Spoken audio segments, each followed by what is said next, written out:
Are working to find out why a person placed pipe bombs outside the DNC and RNC headquarters in Washington, D.C. just hours before the Capitol riot on January 6, 2021. The FBI announced charges against 30-year-old Brian Cole Jr. of Woodbridge, Virginia, after a fresh look at the evidence. Investigators reviewed millions of pieces of data, including the brand of shoes that were worn, a credit card and cell phone records, and they say they found a pattern in the purchase of bomb-making materials. Let me be clear, there was no new tip, there was no new witness, just good, diligent police work and prosecutorial work, working as a team. Officials did not shed any light on political motives the suspect may have had or connection to the riot. On the night before one of the most chaotic days in modern American history, someone walked through the streets of Washington, D.C., carrying a backpack filled with explosives. No one noticed him. No one stopped him. And by the time the sun came up the next morning, 2 deadly pipe bombs had been planted just steps away from the headquarters of both major political parties in the United States. Hours later, as the country watched the Capitol riot unfold live on television, police made a chilling discovery. Hidden near the Democratic National Committee and the Republican National Committee were real explosive devices capable of killing anyone nearby. The bombs never went off, but investigators would later say that if they had, the outcome of that day could have been far worse than anyone imagined. For years, the identity of the person who planted those bombs remained one of the biggest mysteries in America. The FBI released photos, videos, and thousands of tips poured in, yet the suspect seemed to vanish without a trace. Many believed the case would never be solved. Then, more than 4 years later, everything changed. A quiet 30-year-old man from Virginia was suddenly arrested.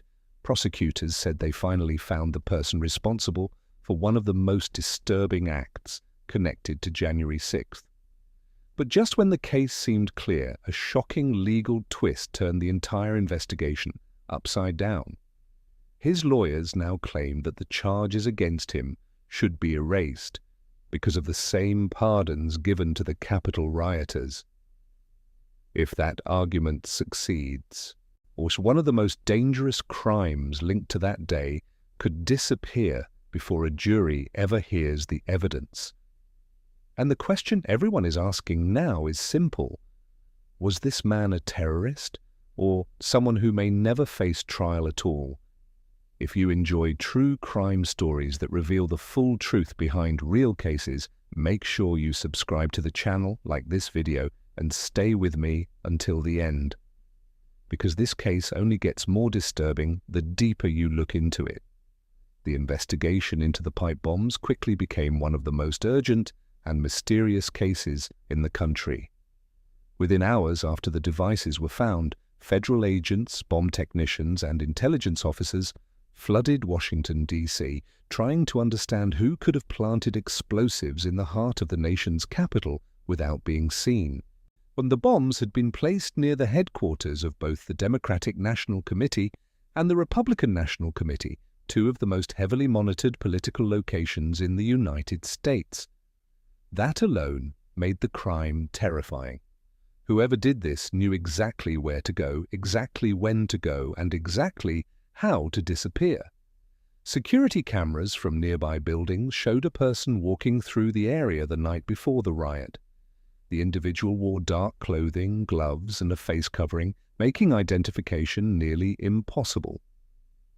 The suspect carried a backpack and moved calmly, not like someone in a hurry, but like someone who knew nobody would stop them. Investigators later said the person appeared to place the devices carefully, then walked away as if nothing had happened.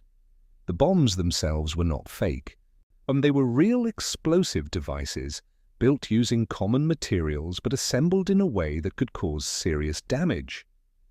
Experts who examined them said that if either bomb had detonated, people nearby could have been killed instantly.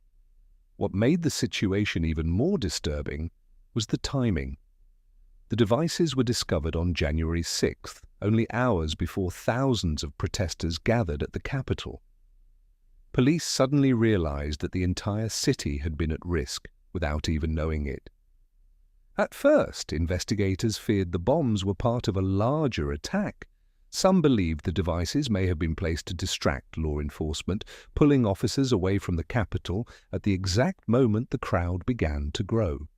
Others thought the bombs were meant to explode during the chaos, creating even more panic in an already tense situation. And either way, the person responsible had chosen the timing with chilling precision. The FBI immediately launched one of the largest manhunts in recent history. Agents collected surveillance footage from dozens of locations around Washington, D.C. They tracked the suspect's movements block by block, trying to figure out where the person came from and where they went after planting the bombs. Images of the suspect were released to the public, and the FBI offered a large reward for information. Tips poured in from across the country, but none of them led to an arrest. Weeks turned into months, and months turned into years. The case slowly became one of the most frustrating investigations for federal authorities. Despite thousands of hours of work, the identity of the pipe bomb suspect remained unknown, and many people began to believe the person had gotten away with it. The footage was unclear, the suspect's face was hidden, and there were no obvious fingerprints left behind. For a long time, it seemed like the case might never be solved. Behind the scenes, however, investigators never stopped working. Agents continued reviewing phone records, location data, and security footage over and over again, looking for anything they might have missed. Technology improved, new leads were tested, and every possible connection was examined. The case stayed open even when the public stopped talking about it. Then, more than 4 years after the bombs were planted, something changed. According to court documents, investigators began focusing on digital evidence that had not been fully analyzed before. The phone records placed certain devices near the locations where the bombs were found.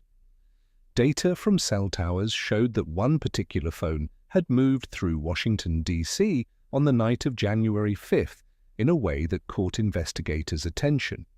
The pattern matched the timeline of the suspect seen on camera. That discovery led agents to a man named Brian J. Cole, Jr., a 30-year-old from Woodbridge, Virginia. At first, his name meant nothing to the public. He had no criminal record, no history of violence, and nothing that would make him an obvious suspect in a case this serious. But investigators believed the digital evidence pointed directly to him. When federal agents finally questioned him, the case took another unexpected turn. Prosecutors later said that during the interview, Cole admitted being overwhelmed by conspiracy theories surrounding the 2020 election. According to investigators, he told them he had been watching the news constantly and felt confused, angry, and frustrated. At one point, he allegedly said that something inside him just snapped. The statement shocked investigators, but it did not end the mystery. They still needed to prove that he was the person seen in the surveillance footage, the person who walked through Washington carrying explosives on the night before the riot. Building that case would take months of additional work, and even after the arrest, the questions did not stop. In fact, the arrest only created a new controversy, because just when it looked like the manhunt was finally over, a legal argument began that could change everything. His lawyers claimed that what happened on January 5th could not be separated from what happened on January 6th, and if that argument was accepted, the charges against him might disappear before the trial even begins. In the next chapter, the case takes a shocking turn inside the courtroom, where a single decision could determine whether one of the most disturbing crimes connected to January 6th will ever be punished or quietly erased. The arrest of Brian J. Cole, Jr. should have been the moment the mystery finally ended. For more than 4 years, the FBI had chased a shadow, a person seen only in blurry surveillance footage walking through the streets of Washington with a backpack full of explosives. Now they had a name, a face, and a suspect in custody. But instead of closing the case and the arrest opened the door to a legal battle that no one expected, and the outcome could change the entire story. After his arrest, prosecutors began laying out what they believed really happened on the night of January 5, 2021.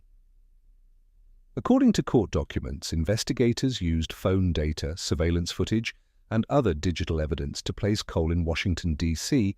at the exact time the pipe bombs were planted. They said the movements of his phone matched the path of the suspect seen on camera. Every step, every turn, every stop seemed to line up with the timeline the FBI had been studying for years. Prosecutors also revealed what Cole allegedly told investigators during questioning. They said he described feeling overwhelmed in the months after the 2020 presidential election.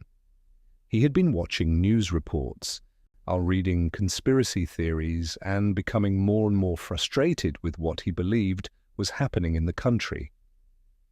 According to the government, he told agents that everything kept getting worse, and at some point, something inside him just broke.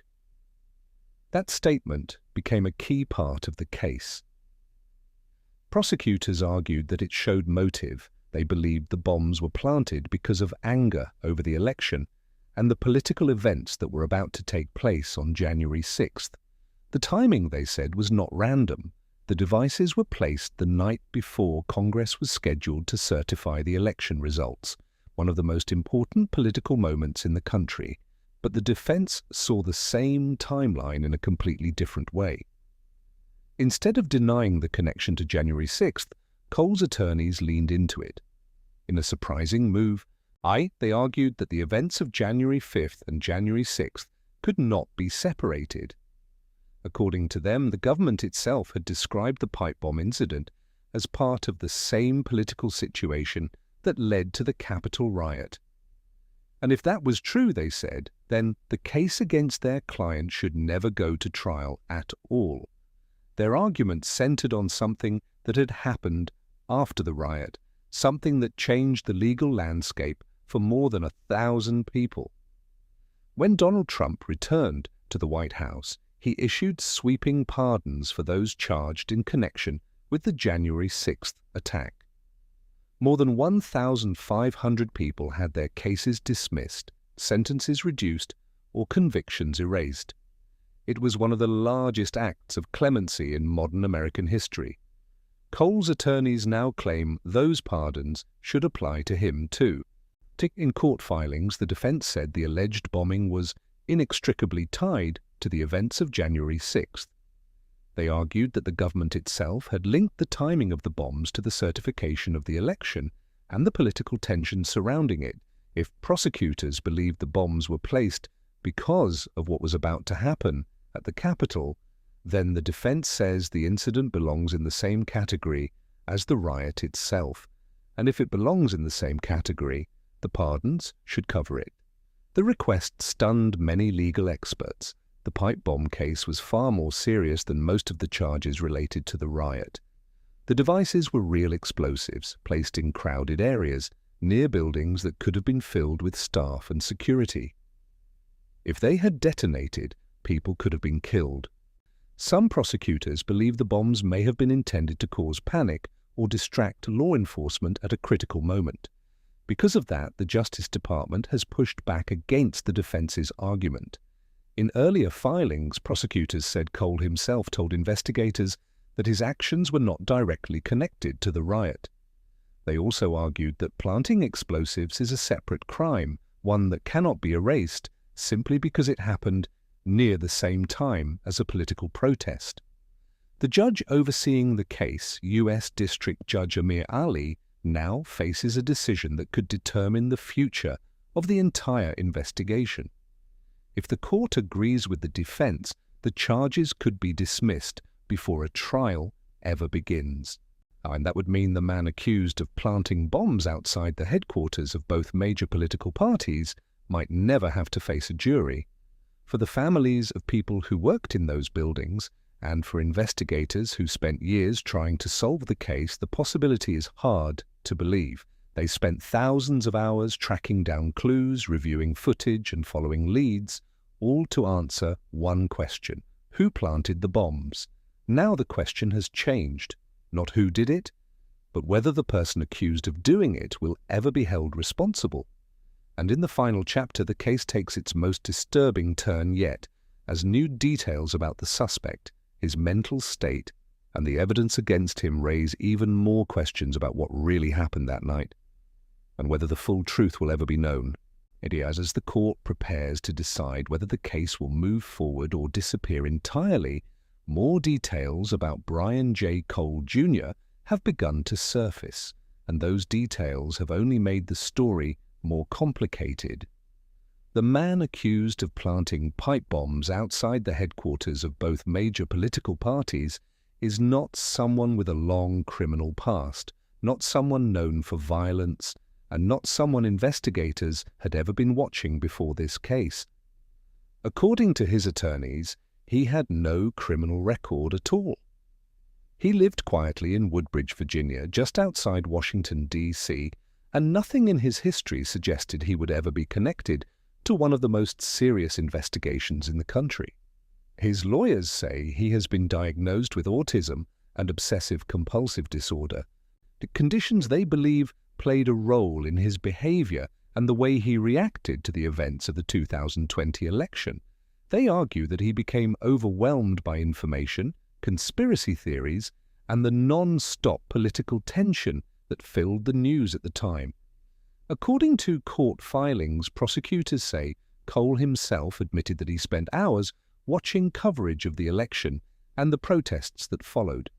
He told investigators that he felt confused, frustrated, and unable to understand what was really happening.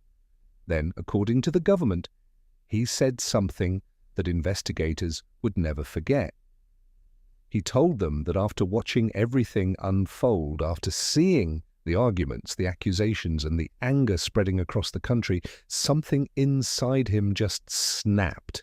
That statement became one of the most important pieces of the case because prosecutors believe it explains why the bombs were planted the night before one of the most important political events in modern history. But even with that statement, the mystery has never fully gone away. Investigators say the bombs were real, dangerous, and capable of causing serious harm, yet they never exploded. They were placed in locations that could have been crowded, but at the time they were discovered, no one had been injured. Some experts believe the devices may have been intended to create panic rather than destruction. Others believe the timing suggests something more calculated, possibly an attempt to pull police away from the Capitol at the exact moment the situation there was beginning to spiral out of control. Because the bombs were found before they detonated, the case has always lived in a strange place between what happened and what could have happened. And that uncertainty is one of the reasons the investigation remained so intense for so many years. Federal agents continued working the case long after the headlines faded, reviewing evidence again and again, determined not to let one of the most dangerous acts connected to January 6th remain unsolved.